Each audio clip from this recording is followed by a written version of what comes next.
मेरी माँ एक सरकारी स्कूल में सफाई का काम करती थी। उन्होंने दिन रात मेहनत करके हम बहन भाइयों को पढ़ाया। हमें इज्जत की ज़िंदगी देना चाहिए। मैंने मेहनत की, उच्च शिक्षा प्राप्त की और एक दिन एक बड़ी मल्टीनेशनल कंपनी में मैनेजर बन गया। एक दिन ऑफिस में मीटिंग चल रही थी कि एक पुराने कपड़े पहने थकी हारी औरत बाहर आई। गार्ड मेरी तरफ देखने लगा। मैंने ध्यान दिए बगैर कहा कि यह भिखारन है, इसे बाहर निकाल दो। गार्ड ने झट से उसे धक्के दिया और दरवाजे से निकाल दिया, लेकिन जैसे ही वह गिरी उसका पल्लू जरा सा हटा और मेरी सांस रुक गई, क्योंकि वह तो रवि साहब आपको मैडम बुला रही है। मैं लैपटॉप पर तेजी से उंगलियां चला रहा था जब चपरासी ने आकर मुझे यह कहा था। मैंने कहा ओके, मैं बस अभी आता हूँ। मैं जल्दी से लैपटॉप बंद किया, सामने टेबल पर रखी फाइल पकड़ी और मल्टीनेशनल कंपनी के मालिक की बेटी के कमरे में चला गया। सामने नताशा एक फाइल को देख रही थी, फिर एक नज़र मुझ पर डाली और मुस्कुराने लगी। कहने लगी आइए मिस्टर रवि। मैं उसके सामने रखी कुर्सी पर बैठ गया। मैंने कहा मैडम यह फाइल। वह कहने लगी कम ऑन रवि, मुझे मैडम मत कहा करो, तुम मुझे नताशा कह सकते हो। मैंने कहा नहीं, आप इस कंपनी के मालिक की बेटी है, अच्छा नहीं लगता। वह कहने लगी तुम्हारी क्लास फेलो भी तो हूँ। मैं और नताशा यूनिवर्सिटी में एक ही क्लास में थे। मुझे वह तभी से पसंद थी, लेकिन मेरे और उसके बीच मेरी गरीबी की दीवार बड़ी मजबूत थी, इसलिए मैंने कभी भी उससे इजहार नहीं किया। और यह भी एक इत्तेफाक था कि मैं उसी के ऑफिस में मैनेजर की नौकरी कर रहा था, लेकिन उसका नेचर शुरू से ही मुझसे दोस्ताना था। वह मुझे अभी भी ऐसे ही बात करती थी जैसे कि यूनिवर्सिटी में किया करती थी। यूनिवर्सिटी में भी जब मुझे पता चला कि वह एक अमीर बाप की बेटी है तो मैं उसे खिंचा खिंचा रहता था। तब भी वह मुझसे बहुत पूछती थी कि पहले तो तुम मुझसे बात कर लेते थे, हम खूब बातें किया करते थे, अब तुम्हें क्या हो गया है। लेकिन मैं उसे वजह नहीं बता सकता था। मेरी माँ सरकारी स्कूल में सफाई का काम करती थी, लेकिन हम लोगों को अच्छी शिक्षा दिलवाने की मेरी माँ ने बहुत कोशिश की। वह घर का खर्चा भी उठाती थी। मैं बहन भाइयों में सबसे बड़ा था, इसलिए मेरी माँ को मुझे बहुत ज़्यादा उम्मीदें थी। हम सब बहन भाई गवर्नमेंट स्कूल और गवर्नमेंट कॉलेज में ही पढ़े थे। मैं बचपन से देखता आ रहा था कि मेरी माँ दोपहर 2 बजे वापस आती थी, पसीने से भीगी होती और आते ही हमारे लिए खाना बनाना शुरू कर देती। हम सबको खाना खिलाती। मैं यही कहता माँ आप खाना नहीं खाएंगे, तो कहती कोई बात नहीं, पहले तुम लोग खा लो, पढ़ कर आ रहे हो, थक गए होंगे। हालांकि थकी हुई तो वह भी होती थी। हम लोग खाना खा लेते थे। मैं बहुत ज़्यादा मेहनत से पढ़ रहा था। जब भी मेरा अच्छा रिजल्ट आता तो मेरी माँ बहुत खुश होती। कॉलेज तक तो इतनी फीस नहीं थी, लेकिन यूनिवर्सिटी में बहुत ज़्यादा फीस थी। तब तक तो मेरी माँ के मेरे लिए अच्छी खासी रकम जमा कर चुकी थी, जो उन्होंने मुझे दी। मैं यह देखकर हैरान रह गया। मैंने कहा आपके पास इतने सारे पैसे कहाँ से? वह कहने लगी बस आ गए। तुम ऐसा करो बस अपनी पढ़ाई पर ध्यान दो। हालांकि मैं सोच रहा था कि छोटा मोटा ट्यूशन ले लो, ट्यूशन पढ़ाकर अपनी फीस का इंतजाम करूँ, लेकिन मेरी माँ ने कहा कि सारा ध्यान अपनी पढ़ाई पर दो, तुम्हें अच्छी नौकरी मिलेगी तो हमारे दिन भी बदल जाएंगे। मुझे नहीं याद कि मेरी माँ ने कभी होली दिवाली पर भी नया सूट पहने हो। हम सब बहन भाइयों के कपड़े वह हमें नहीं खरीद कर सील कर देती। पिताजी थे नहीं, हमारी माँ ने ही हमें पाला था, घर अपना था, इसलिए जो कुछ हमारी माँ कमाती हम पर खर्च कर देती। कई बार मैं अपनी माँ को कहता कि दिवाली पर अपने लिए नया सूट खरीद ले, तो वह कहती लोग तुम लोग पहनते हो ना, तो मुझे लगता है कि मैं नया सूट पहन लिया। तुम लोग भरे पेट से हो जाते हो, तो मुझे लगता है कि मेरा पेट भर चुका है। तुम लोग ही मेरी ज़िंदगी हो, बस तुम लोग कामयाब हो जाओ तो फिर मुझे अपना बुढ़ापा सुकून से गुजारना है। और मैं बड़े दावे करता था कि मैं अपनी माँ को ऐश करवाऊंगा। मुझे हैरत इस बात पर होती थी कि हर सेमेस्टर पर 1-1.5 लाख की फीस मेरी माँ मुझे दे देती थी। जब मैं पूछता कि यह पैसे कहाँ से आए तो कहती कि बस भगवान ने दे दिए, तुम बस अपनी पढ़ाई पर ध्यान दो। मैं हैरान होता था कि आखिर इतनी बड़ी रकम मेरी माँ के पास आ कहाँ से जाती है। जिस तरह से महंगाई बढ़ रही थी, मेरी माँ की सैलरी इतनी तो नहीं थी कि वह मेरे हर सेमेस्टर की फीस लाखों की बढ़ती। नताशा से मेरी पहली मुलाकात यूनिवर्सिटी में ही हुई थी। मैं स्मार्ट लड़का था और पढ़ाई में भी बहुत अच्छा था। प्रोफेसर मेरी बहुत तारीफ करते थे। शायद यही वजह थी कि बहुत सी लड़कियां मुझसे अट्रैक्ट थी, जिनमें नताशा भी शामिल थी। वह लड़की बहुत सुंदर थी और बोलती भी बहुत ज़्यादा थी। अक्सर मुझसे नोट मांग लेती तो मैं नोट्स भी दे देता। पहले तो मैं उसे हंस कर बात कर लेता था, लेकिन जब मुझे पता चला कि वह एक अमीर बिजनेसमैन की इकलौती बेटी है, तब से मैं उसे खिंचा रहने लगा। कई बार वह मुझे वजह पूछती थी कि अब तुम मुझसे बात नहीं करते, मेरे पास बैठते भी नहीं, तो मैं कहता बस बिजी रहता हूँ। मैं उसे यह नहीं बताना चाहता था कि मैं गरीब हूँ। एक इज्जत का पर्दा था जो मैं डाले रखना चाहता था। मुझे इस बात की बहुत शर्मिंदगी होती कि अगर किसी ने पूछ लिया कि मेरा बाप क्या करता है या मेरी माँ क्या करती है तो क्या कहूँगा। मेरी माँ गवर्नमेंट स्कूल में सफाई का काम करती थी। यह बात तो मेरे लिए बहुत शर्मिंदगी की थी।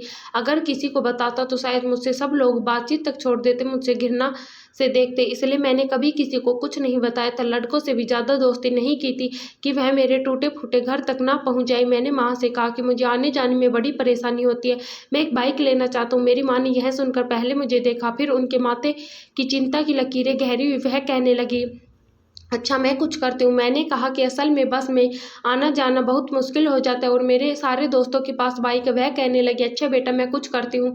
मेरी माँ की आंखों के नीचे गहरे हल्के थे, शायद रात भर सोई नहीं थी, लेकिन मैं यह सब अनदेखा कर देता क्योंकि मैं चाहता था कि सारा फोकस अपनी पढ़ाई पर करूँ और इसके बाद अच्छी नौकरी हासिल करूँ। फिर मैं अपनी माँ को कुछ भी करने नहीं दूंगा। मैं नहीं जानता था कि मेरी माँ ने बाइक कहाँ से लेकर दी। मुझे तो यह लगता था कि मेरी माँ कोई सेकंड हैंड बाइक मुझे ले देगी, लेकिन वह नई बाइक थी जो मेरी माँ ने मुझे अपने साथ ले जाकर शोरूम से खरीद कर दी थी। मैं हैरान था, अपनी माँ की शक्ल देख रहा था क्योंकि बाइक पूरे 1 लाख की थी। मैं जानता था कि अगर माँ से वजह पूछूंगा तो वह नहीं बताएगी, लेकिन मुझे कुछ शक होने लगा कि आखिर मेरी माँ के पास इतने पैसे आते कहाँ से हैं। उनकी नौकरी से इतने पैसे तो नहीं आ सकते, लेकिन मेरी माँ ने कभी मुझे नहीं बताया। मुझसे छोटा एक और भाई था जो कि कॉलेज में पढ़ता था और उससे छोटी एक बहन थी जो इंटर में थी। छोटा भाई कॉलेज में था और मेरी माँ सबसे ज़्यादा नखरे मेरे उठाती थी। शायद उन्हें मुझसे ज़्यादा उम्मीदें लगी हुई थी। मुझे याद है एक बार माँ को बहुत तेज बुखार हुआ था। उस वक्त मैं इंटर में था। मैंने कहा कि माँ मैं कॉलेज की छुट्टी कर लेता हूँ, आपकी तबीयत ठीक नहीं है। मेरी माँ की सांसें बहुत तेज फूल रही थी, उनसे स्कूल भी नहीं जाया जा रहा था। कहने लगी, नहीं बेटा कॉलेज की छुट्टी ना करना। मैं जानती हूँ कि अगर एक दिन की भी छुट्टी कर ली जाए तो नुकसान एक हफ्ते का होता है। पढ़ाया गया चैप्टर याद नहीं होता। गवर्नमेंट के टीचर अक्सर बच्चों से यही कहते हैं कि छुट्टी मत किया करो। उनकी सांस बुरी तरह से फूल रही थी और इस फूली फूली सांस से वह मुझसे कह रही थी कि मैं कॉलेज चला गया। छोटे बहन भाई भी स्कूल चले गए और मेरी माँ भी इस तूफानी बारिश में बुखार में अपने गवर्नमेंट स्कूल की ड्यूटी देने गई थी। अगर 10 मिनट भी लेट पहुंची तो उस दिन की सैलरी काट ली जाती है। मेरी माँ सुबह ही सुबह उठ जाती थी, 6 बजे उठकर दोपहर का खाना भी बनाती और सुबह का नाश्ता भी वह सबको तैयार करके फिर जाती थी और जैसे ही स्कूल से वापस आती तो ताज़ी रोटी पकाकर हम बहन भाइयों को दे देती। माँ बहुत खास रही थी। स्कूल तो चली गई, लेकिन जब वापस आई तो उनकी तबीयत और भी ज़्यादा खराब हो गई थी। मैंने माँ को चाय बनाकर दी तो मुझे दुआएं देने लगी, भगवान तुम्हें बहुत ज़्यादा तरक्की दे, तुम्हें इतना दे कि तुमसे संभाला नहीं जाए। मुझे अपनी माँ से बहुत प्यार था, लेकिन शायद मुझे कभी भी प्यार का इजहार करना नहीं आया। मैं माँ के लिए दवाइयाँ भी ले आया। दवाई खाने से माँ की तबीयत खुद ठीक हुई थी, लेकिन मैंने देखा कि सर्दी की बारिश में भीगने के बाद बुखार की हालत में मेरी माँ ने खुद पर फटी हुई पुरानी बोरी अपने ऊपर ले रखी और हमें कम्बल दिए हुए थे कि कहीं हमें ठंड नहीं लग जाए। मैं जब अपना कम्बल अपनी माँ पर डाला तो कहने लगी, बेटा तुम्हें सर्दी लग जाएगी। मैंने कहा, तो क्या आपको नहीं लगेगी? यह बकरियों को उड़ाने वाला आप खुद ओढ़ रखी है, इससे क्या फर्क पड़ेगा? वह कहने लगी, यह मेरे लिए ठीक है, मुझे इसी में नींद आती है, तुम जाओ जाकर सो जाओ। मुझे समझ नहीं आता था कि अपने सारे पैसे हमारी माँ हम पर क्यों खर्च कर देती थी। मुझे याद आने लगा जब मैं यूनिवर्सिटी में नया नया गया तो मेरे कहे बगैर ही मेरी माँ ने मुझे 5-6 सूट नए ला कर दिए थे। वह कहने लगी, कोमल और अजय कॉलेज में पढ़ते हैं, यूनिफॉर्म पहन कर जाते, लेकिन तुम अब से यूनिवर्सिटी जाओगी, अगर एक जैसा सूट पहनोगे तो वहाँ उठने बैठने वाले दूसरे लड़के लड़कियाँ कहीं तुम्हारा मजाक न उड़ाए। बेटा यह कपड़ा सिर्फ यूनिवर्सिटी के लिए, इन्हें संभाल कर इस्तेमाल करना। मैं वैसे भी कपड़े बहुत संभाल संभाल कर पहनता था। मैं जानता था कि हमारी हैसियत इतनी ही नहीं कि आए दिन नए से नए कपड़े खरीदे जाएं। बाइक देखकर मैं हैरान था, लेकिन खुश भी बहुत था। अब तो बाइक पर ही आया जाया करता था। पढ़ाई खत्म हुई जब मैं जॉब लेने के लिए बड़ी बड़ी मल्टीनेशनल कंपनियों में अपनी CV भेजकर उनकी कॉल का इंतजार करने लगा तो एक कंपनी से मुझे कॉल आई थी और मैं बहुत खुश था। जब मैं इंटरव्यू के लिए गया तो सामने नताशा और उसके पापा को बैठा देखकर हैरान रह गया था, लेकिन नताशा हैरान नहीं थी। कहने लगी, डैड यह रवि है, मेरा क्लास फेलो। मैंने आपको बताया था ना कि बहुत सही लड़का है, इसकी CV देख कर ही मैं पहचान गई थी। आप प्लीज़ इसे जॉब पर रख ले। मुझे नौकरी नताशा की वजह से मिली थी, उसके डैड ने मेरा इंटरव्यू लिया फिर मुझे नौकरी पर रख लिया। यह खबर जब मैं अपनी माँ को सुनाई तो उन्होंने मुझे ढेर सारी दुआएं दी, मेरा माथा चूमा और कहने लगी, अब मेरी सारी मेहनत रंग ले आई, अब मैं आराम करूँगी, सुकून से घर में बैठा करूँगी। मैं मेहनत कर करके मेरी माँ के बाल उम्र से पहले सफ़ेद हो चुके थे, एड़ियाँ फटी हुई रहती थी और हाथ पर झुर्रियाँ पड़ने लगी थी। मैंने कहा, अब आपको मेहनत करने की ज़रूरत नहीं है, लेकिन जब मुझे पता चला कि मेरी सैलरी अभी इतनी ज़्यादा नहीं है कि क्योंकि नताशा के डैड भी मुझे परखना चाहते थे तो मेरा दिल बुझ के रह गया। जब अगले दिन मैं घर आया तो मेरी माँ कहने लगी, सोच रही हूँ कल जाकर मैडम को जवाब दे दूँ कि मुझे नौकरी की ज़रूरत नहीं। मैंने कहा, नहीं माँ अभी मत कहिएगा। वह कहने लगी, क्यों बेटा, क्या नौकरी छूट गई है? उनके चेहरे पर थकान और चिंता के असर थे। मैंने कहा, नहीं माँ, लेकिन सैलरी अभी कम है, शायद बाद में बढ़ा दे। जब सैलरी बढ़ जाएगी तो फिर छोड़ दीजिएगा। वह कहने लगी, अच्छा ठीक है, तुम चिंता ना करो। नौकरी मैंने शुरू कर दी थी, लेकिन नताशा का वही हाल था। वह बार बार मुझसे फ्री होने की कोशिश करती थी। यूनिवर्सिटी में तो मैं उसे जवाब नहीं देता था, बात नहीं करता था, जो चल जाता था, लेकिन यहाँ पर वह मेरी बॉस थी। इसलिए जब भी यह कहती कि तुम मुझसे खींचे खींचे क्यों रहते हो, तो मैं चुपचाप वहां से उठकर जा नहीं सकता था। मैं कहता, नहीं, मेरा नेचर ही ऐसा है। वह कहने लगी, अच्छा, नौकरी लगने की खुशी में मुझे ट्रीट नहीं दोगी? यह सुनकर मैं परेशान हो गया था। मेरी जेब में इस टाइम पैसे नहीं थे, बस थोड़े से थे। मैंने कहा, पहली सैलरी मिलेगी तो दे दूंगा। वह हंसने लगी, कहने लगी, चलो ठीक है। मैं बड़े परेशान हुआ कि पता नहीं वह अमीरजादी किसी महंगे होटल में मुझे ले जाएगी। अभी तो मेरी तनख्वाह सिर्फ 15,000 थी, और ऐसी अमीर लड़कियां तो एक टाइम में ही सारे पैसे उड़ा देने वाली होती है। एक ही ट्रीट पर मैं कैसे मैनेज करूंगा? माँ को क्या जवाब दूंगा, जो 1 महीने बाद मेरी तरफ आस भरी नज़रों से देखेगी कि मैं सैलरी लेकर आया हूँ। बहरहाल महीना जैसे ही पूरा हुआ, मुझे सैलरी मिली तो उसी दिन नताशा मुझे एक 5 स्टार होटल में ले गई, जहाँ जाकर ही मेरे पसीने छूटने लगे। हालांकि एसी चल रहा था, मुझे लग रहा था कि जेब में पड़े 15,000 भी कम है। मैं बहुत घबराया हुआ था। जब उसने एक टेबल के पास मुझे बैठने का इशारा किया, मैं चुपचाप बैठ गया। फिर मेनू कार्ड लेकर उसने वाकई बड़ी महंगी महंगी चीज़ ऑर्डर की थी। मैंने आज तक किसी को नहीं बताया था कि मैं एक गरीब माँ का बेटा हूँ, बस यही बताया था कि मैं खाते पीते परिवार से संबंध रखता हूँ, और नताशा भी यही जानती थी। मुझसे कहने लगी कि जरूर यह जॉब तुमने अपने पर्सनल खर्चने के लिए की होगी। मैं पता नहीं क्यों झूठ बोल गया। मैंने कहा, ऐसा ही है। खाना टेबल पर लग चुका था, लेकिन मुझे भूख उड़ चुकी थी। वह बड़े मज़े से खाना खा रही थी। कहने लगी, तुम खाना क्यों नहीं खा रहे? अरे खाओ ना, बहुत मज़े का है। बहुत मुश्किल से ही मैं थोड़ा सा खाया। जब वेटर बिल लेकर आया तो नताशा कहने लगी, बिल मैं पे कर देती हूँ। मैंने कहा, नहीं, अच्छा नहीं लगता एक मर्द के होते हुए बिल एक लड़की पे करे। बिल मैंने भरा था, पूरे 7,000 का था। नताशा बहुत खुश थी। मैं वापस जब घर आया तो मेरी माँ कहने लगी, आ गए। एक तो इस बार पता नहीं इलेक्ट्रिक वालों ने क्या किया है, तुम्हें पता है, पूरे 6,000 का बिल भेज दिया। हालांकि हर महीने 3,000 का ही बिल आता था। मैंने कहा, माँ, आप अपनी सैलरी से भर दे, क्योंकि इस बार मुझे 8,000 मिले। मैंने अपनी माँ से भी झूठ बोला। मेरी माँ कहने लगी, चलो कोई बात नहीं है, तुम अपने पास रखो, मैं कुछ करती हूँ। फिर वह सोच में पड़ गई। मैं 8,000 रुपये माँ के हाथ में रख दिया। वह कहने लगी, नहीं बेटा, तुम्हें पेट्रोल के लिए चाहिए होंगे, क्या बार बार माँ के सामने पेट्रोल के पैसे मांगे होंगे, यह तुम रख लो। मैंने वह 8,000 अपने पास रख लिए। फिर ऐसा ही होने लगा। जब भी मुझे सैलरी मिलती, नताशा कोई ना कोई फरमाइश कर देती। कभी कहती थी उसका बर्थडे है, मैं उसे अच्छा सा गिफ्ट दूं। अब उसे क्या पता कि मैं किस हालात से गुजर रहा हूँ, और मैं भी बताना नहीं चाहता था। इसलिए उसे एक बार सोने की अंगूठी ले दी उसके बर्थडे के गिफ्ट में, जो पूरी 30,000 की थी, और मैं पिछले 3 महीने से अपनी सैलरी जमा कर रहा था। वह बहुत खुश थी। कहने लगी, तुम बहुत अच्छे हो। लेकिन मैं परेशान हो गया। 30,000 की रकम शायद उसके लिए कुछ नहीं, लेकिन मेरे लिए बहुत ज़्यादा थी। मैं पैसे जमा कर रहा था ताकि घर का कुछ हुलिया ठीक करवा सकूँ उसका, क्योंकि पेंट अब बहुत पुराना हो चुका था। जगह जगह से सीलन की वजह से दीवारें उखड़ने लगी थी, दीवारों में दरारें पड़ गई थी। मिस्त्री को दिखाया तो कहने लगा, किसी समय भी छत गिर सकती है, क्योंकि घर बहुत पुराना हो चुका है। लेकिन मेरा 30,000 सारे का सारा नताशा के बर्थडे के गिफ्ट में चला गया। मैंने सोच लिया, क्या मैं नताशा की बातों पर कान नहीं धरूंगा। लेकिन अगले ही महीने बॉस ने मेरी सैलरी बढ़ा दी। कहने लगे, तुम बहुत अच्छा काम कर रहे हो, और तुम्हारी सैलरी भी मैंने नताशा के कहने पर बढ़ाई है, वरना इतनी जल्दी मैं सैलरी नहीं बढ़ाता। इस लड़की का एक और एहसान मेरे सर पर आ चुका था। मुझे अब कपड़े अच्छे पहनने पड़ते थे, इसलिए जैसे ही सैलरी मिली मैंने अपने लिए कपड़े खरीद लिए। जाहिर है, आम सी पैंट शर्ट मैं पहनकर नहीं जा सकता था, क्योंकि मैनेजर की पोस्ट पर आ चुका था। मुझे हर वक्त टिप टॉप दिखना होता था, इसलिए ब्रांड की पैंट शर्ट खरीदी थी।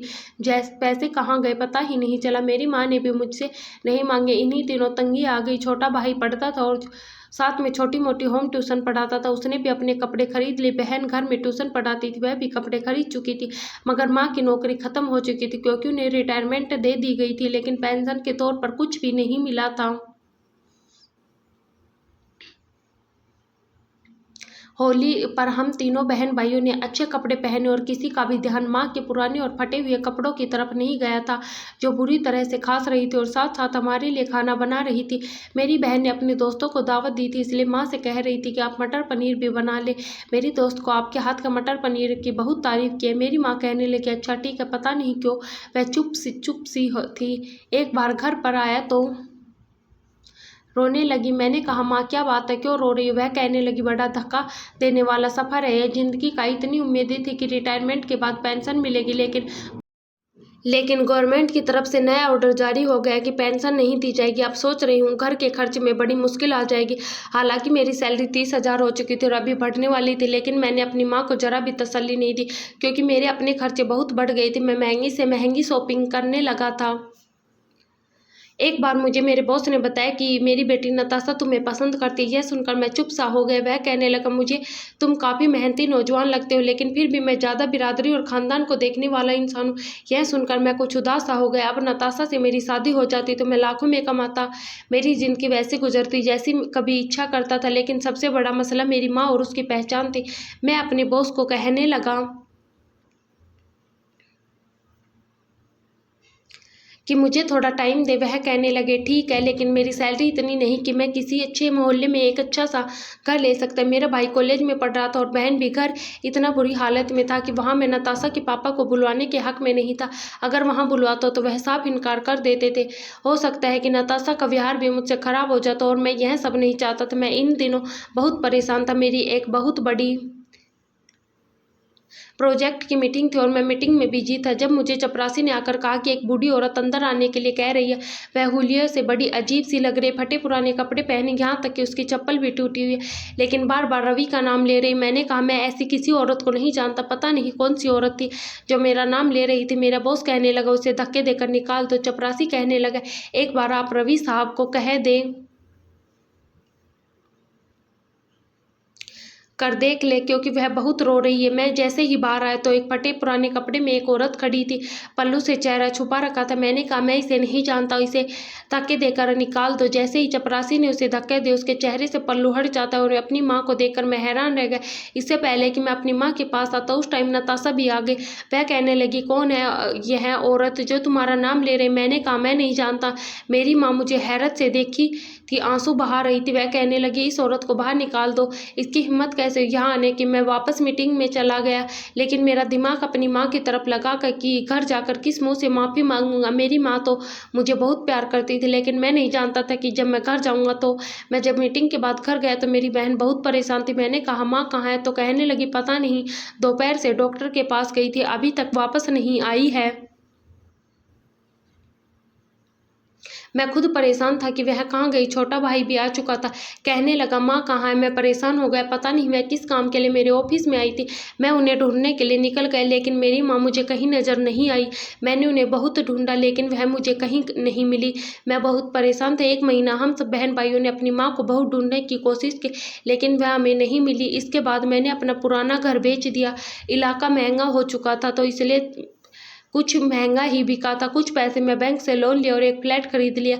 तब मैं नताशा के पापा को बुलाया और उनसे यही कहा कि मेरी माँ मर चुके हैं। उन्होंने कहा कि कोई बात नहीं, रिश्ते की बात वह तय कर चुके थे। नताशा भी बहुत खुश थी, मुझे तरक्की भी मिलने लगी, छोटे भाई की नौकरी भी लग गई। बहन मगर बहुत रोती थी। मैंने उसका रिश्ता भी एक मामूली से घर में तय कर दिया, क्योंकि मैं अगर उसका रिश्ता किसी बड़े परिवार में तय करता तो मुझे दहेज भी उसी हिसाब से देना पड़ता।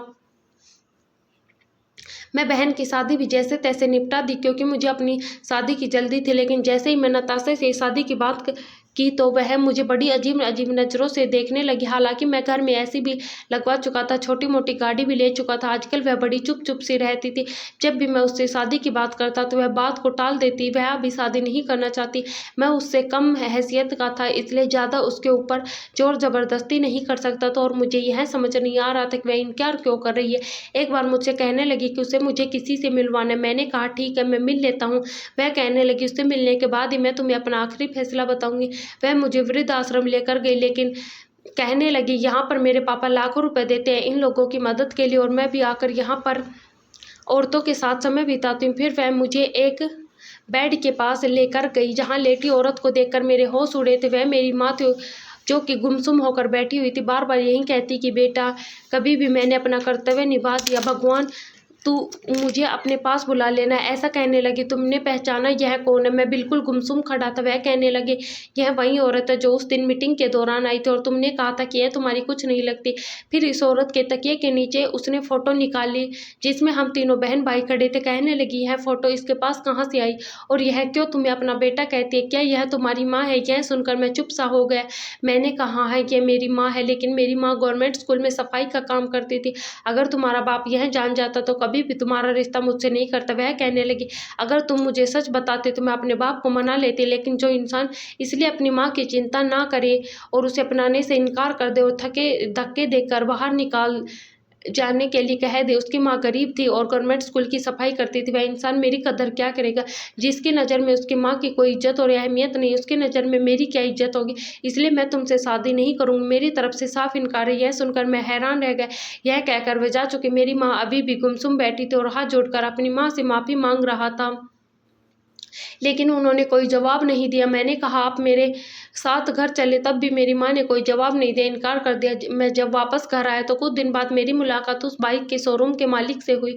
वह कहने लगा, तुम्हारी माँ ने जो बाइक तुम्हें लेकर दी थी, उसने अपने पति के खरीदे हुए झुमके तुम्हें दिए, तो जो सोने के थे वह उसके पति की आखिरी निशानी थी। यह सुनकर मैं फुट फुट कर रोया। मुझे याद आने लगा कि मेरी माँ ने कई साल से कपड़े नहीं बनाए थे, टूटी चप्पल पहनती थी, लेकिन हम बहन भाइयों को किसी की कोई कमी नहीं होती थी। शायद उम्मीद थी कि जब हम कामयाब होंगे तो अपनी माँ को सराखों पर बिठाएंगे, लेकिन मैंने एक अमीर लड़की के साथ अपनी माँ को पहचानने से इनकार कर दिया और आज वह लड़की भी मेरी ज़िंदगी में नहीं रही। जब मैं अपनी माँ की कदर की होती तो खुशियाँ मेरे के मिल जाती, लेकिन मैंने अपनी माँ की कदर नहीं की, उन्होंने नाराज़ कर दिया। मेरी नौकरी छूट चुकी थी, बैंक वाले रोजाना अपने कर्ज के लिए आते थे, मेरा घर भी गिरवी रखा जा चुका था, इसकी भी नीलामी होने वाली थी। मैं दोबारा से अर्थ से फर्श आ चुका था। काश मैंने अपनी माँ की कदर की होती।